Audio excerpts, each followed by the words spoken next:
Bonjour. Alors, dans cette séance, on va faire l'exercice suivant sur les applications injectives, surjectives. On considère l'application f définie par f, il va de n étoiles dans n. Pour chaque n, il fait correspondre n3 moins n. Montrer que f est injective pour la première question. La deuxième question, la A. Montrer que f de n est pair pour tout entier n appartenant à n étoile. Et la question B de 2, on déduire que f n'est pas surjective. Très bien. Voilà. Un petit rappel très vite d'une fonction. Donc un petit rappel très vite d'une fonction injective et surjective. Donc si j'ai f, donc j'ai f une application de E vers f, ben f est injective veut dire quoi? Est injective si, quel que soit x, y appartenant à E carré, ben, j'ai x, f de x égale à f de y, entraîne x égale à y. Et donc f est surjective.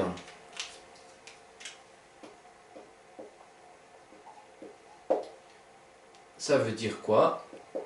Ben, ça veut dire que quel que soit, je prends n'importe quel élément de f, il a au moins un antécédent par f dans E. Quel que soit appartient à f, ben, elle existe x appartient à E, tel que f de x égale à y. Et ça, donc, c'est la définition d'une fonction surjective. Très bien. Allez, on y va. Donc, pour la première question,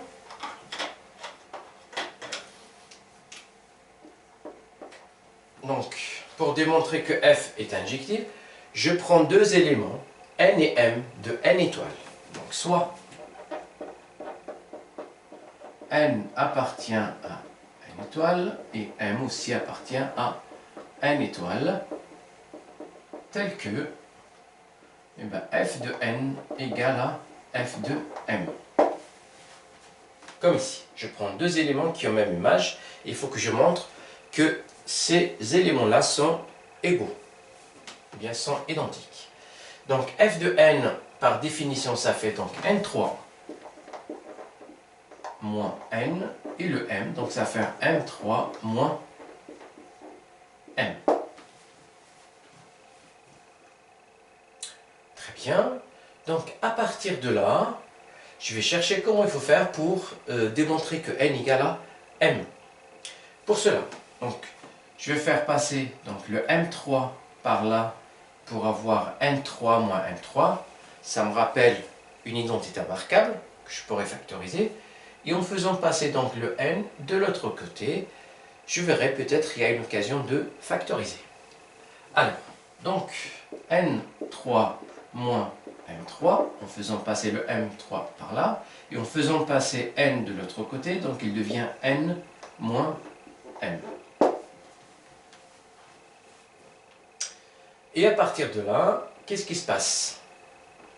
Donc, il se passe que, un petit rappel sur les identités remarquables, c'est que, un rappel, A3 moins B3 égale, ben, ça fait combien ici? Ça fait 1 moins B, A carré plus AB plus B au carré. Et je dois l'utiliser ici. Donc à partir de là, qu'est-ce que j'aurai? Donc celle-là permet de dire que j'ai n moins m.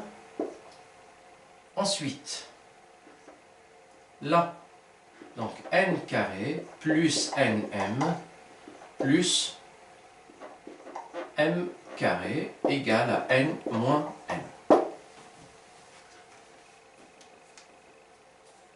Parfait. Et donc, je vais faire une petite hypothèse. En fait, je peux faire une démonstration par l'absurde. Si par hasard n est différent de m, donc si n est différent de m,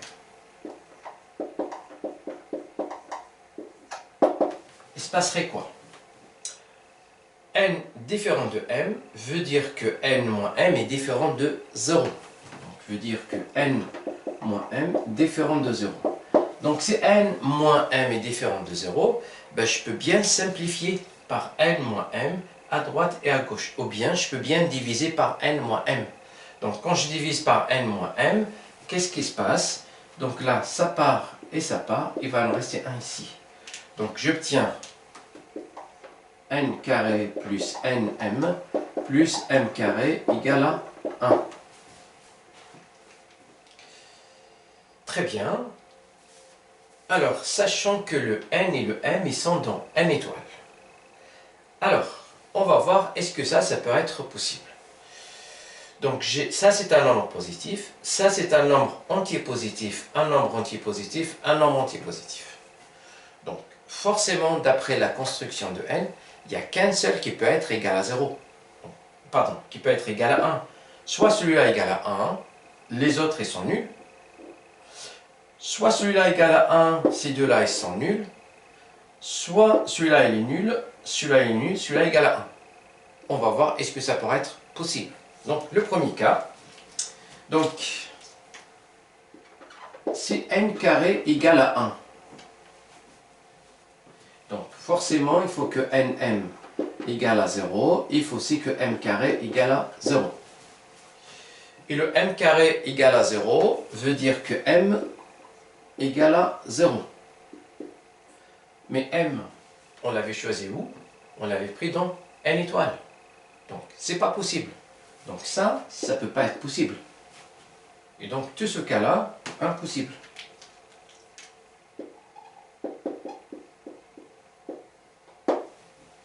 Et un raisonnement pareil, c'est m carré égale à 1. Donc si m carré égale à 1, dans ce cas-là, bah forcément le n il va être égal à 0. Et ça, c'est pas possible aussi, puisqu'on avait choisi n et dans n étoiles. Donc là aussi, impossible. D'après le premier cas ici, impossible. Il nous reste le troisième cas où ça égale à 1.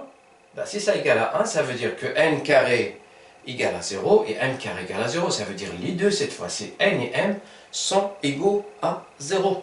Donc, si nm égale à 1, bah forcément, donc n égale à 0, m égale à 0. C'est pas possible encore. Donc, impossible.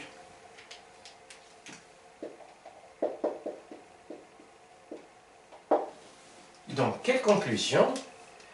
Eh bien, cette hypothèse-là ne pourrait pas être correcte, parce que sinon, on n'a que des contradictions. Donc, forcément, n égale à m. Conclusion, n égale à m. Ici, n égale à m, par définition donc de l'injectivité d'une application, bah, ça permet de dire donc f est injective.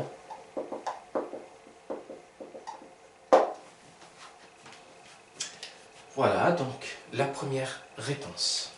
Allez, on va passer donc à la deuxième question.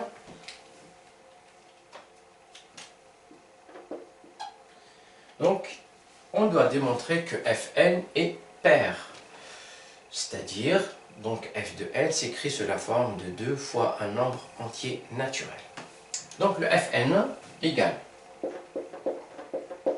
donc n3 moins n. Automatiquement, ça fait partie. Donc pour démontrer que ça c'est impair, il faut que je pense à la factorisation. Donc je factorise ici par n pour avoir ici n carré moins 1.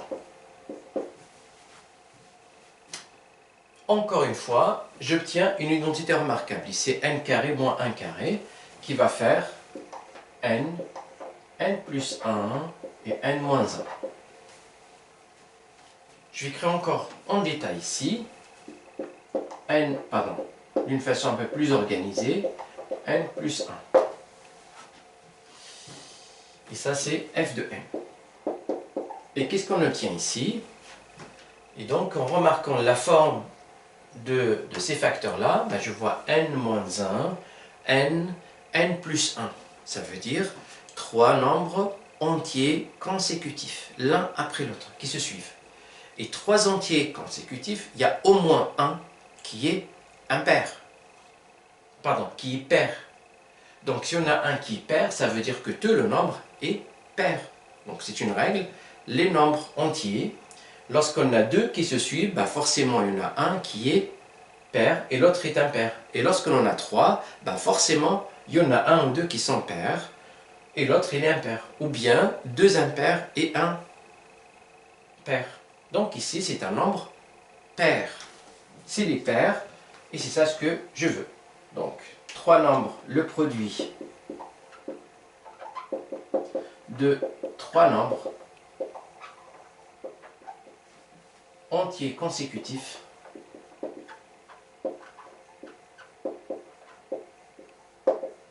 est pair. Donc, f de n est pair.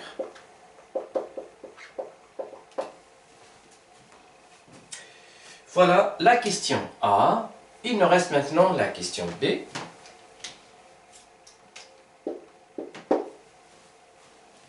Là, en déduire, dans la question, on nous demande d'utiliser ce qu'on vient de voir auparavant. Ça veut dire dans la question A. On avait démontré que pour tout n, fn est pair. Et là, pour que f soit surjective, il faut que chaque élément de l'ensemble d'arrivée, il doit avoir un élément bien antécédent, au moins un antécédent dans l'ensemble de départ. Or, ici, on vient de démontrer que fn est tout le temps pair, qui veut dire que les nombres impairs n'ont pas d'antécédent. Si je prends 3 qui est impair, on ne peut jamais avoir un n tel que fn est impair, puisque on vient de démontrer que fn est toujours pair. Donc là, les nombres impairs n'ont pas d'antécédent. Les nombres impairs n'ont pas d'antécédent.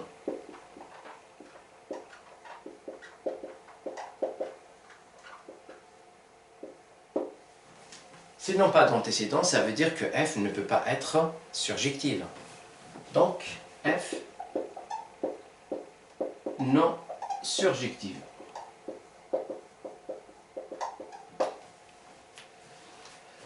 Très bien.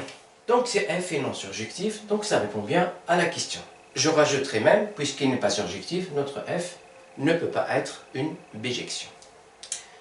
Voilà, donc on arrive à la fin de cet exercice.